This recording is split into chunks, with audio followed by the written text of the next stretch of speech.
নমস্কার বন্ধুরা, সবাই কেমন আছো? নিশ্চয়ই ভালো আছো সবাই।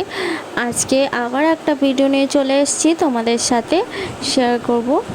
চলো সাথে থাকো। আজকে কোনো ব্লগ ভিডিও নয়, আজকে একটা রেসিপি ভিডিও নিয়ে এসেছি। চলো দেখতে থাকো এন্ড পর্যন্ত। সেটাই তোমাদের সাথে শেয়ার করব। আজকে আমার একটু গলাটা খারাপ আছে, তোমরা অ্যাডজাস্ট করে নিও। তো দেখতেই পাচ্ছ আমি সবজিগুলো কেটে নিয়েছি, আর এখানে পেঁয়াজ, টমেটো, কাঁচা লঙ্কা, মাছটা নুন হলুদ মাখিয়ে নিয়েছি। ফুলকপিটা একটু এড়া তাড়া কাটা হয়েছে, কারণ হচ্ছে আজ ফুলকপিটা ঠিক ভালো ছিল না, অতটা ফ্রেশ ছিল না, ঠিক আছে। তো ফুলকপিটা একটু সেদ্ধও করে নেবো, যেহেতু একটু বর্ষাকালে ফুলকপি অতটাও ভালো ছিল না, তাই জন্য ফুলকপিটা একটু সেদ্ধও করে নেব। সিম্পল ঝোল টাইপ করব, তো সেটাই তোমাদের সাথে একটু শেয়ার করব। চলো সাথে থাকো, দেখতে থাকো। প্রথমে ফুলকপিটা একটু সেদ্ধ করে নেবো নুন হলুদ দিয়ে।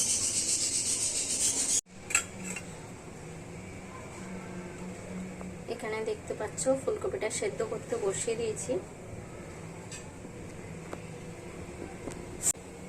এখানে এবার কড়াই তেল দিয়ে দেবো, মাছ ভাজবো। আমি রান্নাটা সর্ষে তেলে করছি। তেলটা আমার গরম হয়ে গেছে, এবার মাছগুলো দিয়ে ভেজে নেব। যেহেতু মাছটা দেওয়ার সময় ছিটকাবি, আস্তে করে দিতে হবে। মাছগুলো সব দিয়ে দিয়েছি, মাছগুলো ভেজে নেব।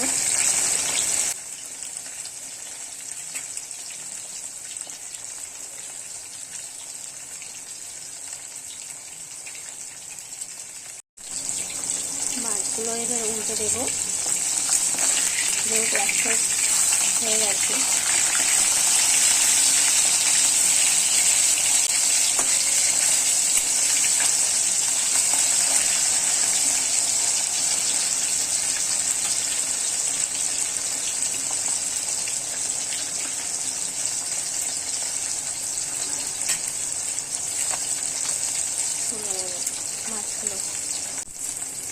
মাছগুলো আমার ভাজা হয়ে গেছে, এবার আমি তুলে নেব।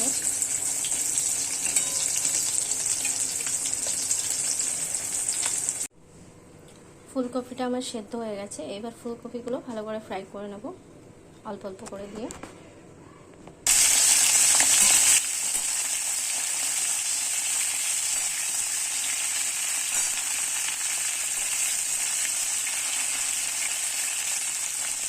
ফুলকপিটা প্রথমে সেদ্ধ করাই ছিল অল্প করে, তো এবার ভালো করে ফ্রাই করে নেব।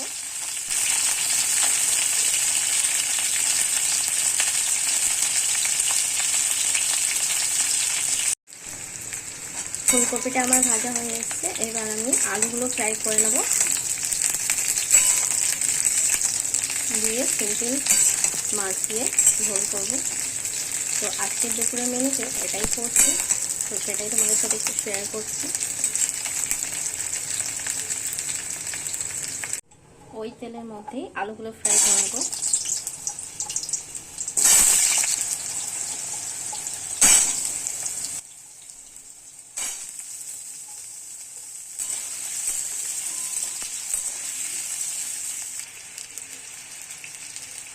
হালকা করে নুন দিয়ে দিচ্ছি, দিয়ে ভালো করে ভাজা ভাজা করে নেব।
পেঁয়াজটা আমার ভাজা ভাজা হয়ে গেছে।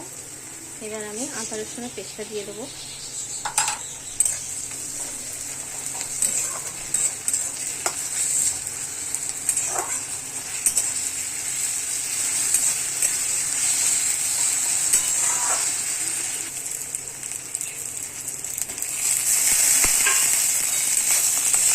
এবার টমেটো কুচিটাও দিয়ে দিলাম, দিয়ে ভালো করে কষিয়ে নেব।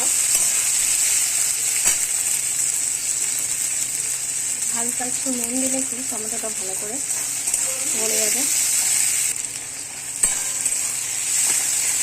ভালো করে অনেকক্ষণ ধরে মশলাটা কষবো, নাহলে আদা রসুনের গন্ধটা হয়ে যাবে।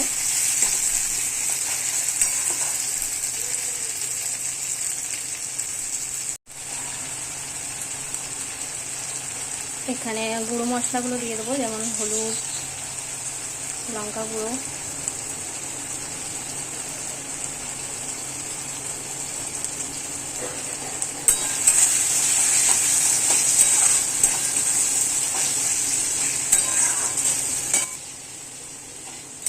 যেহেতু কাঁচা লঙ্কা দিয়েছি,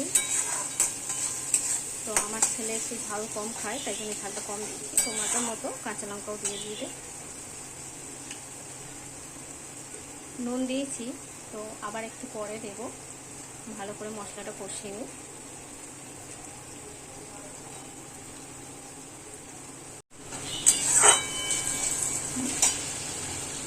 এবার ফুলকপিটা দিয়ে দেবো, ভালো করে দিয়ে ভালো করে একসাথে মিক্স করে নেব।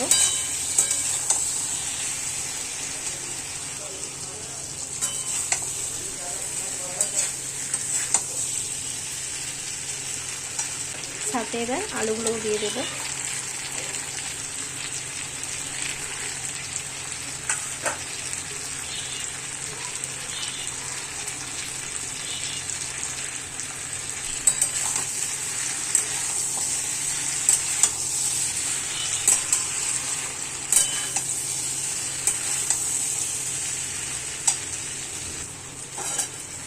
ভালো করে মিক্স করে নেব।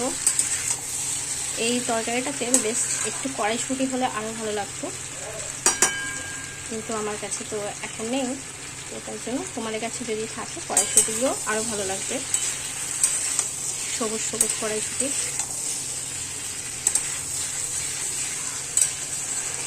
ভালো করে কষিয়ে নিয়ে জল দিয়ে দেবো।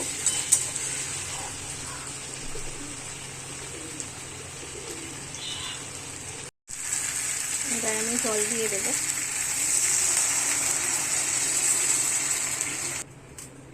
বেশ অনেকটা পরিমাণে জল দিয়েছি, কারণ যেহেতু আমি আজকে ডাল করব না, এটা দিয়ে খাবো।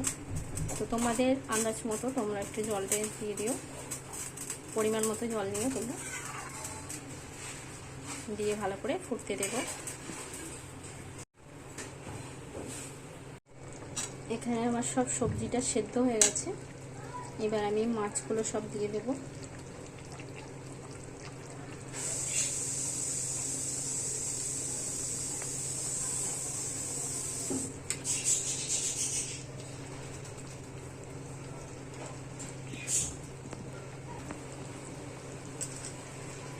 এবার ওপর থেকে একটু ধনেপাতা দিয়ে দেবো।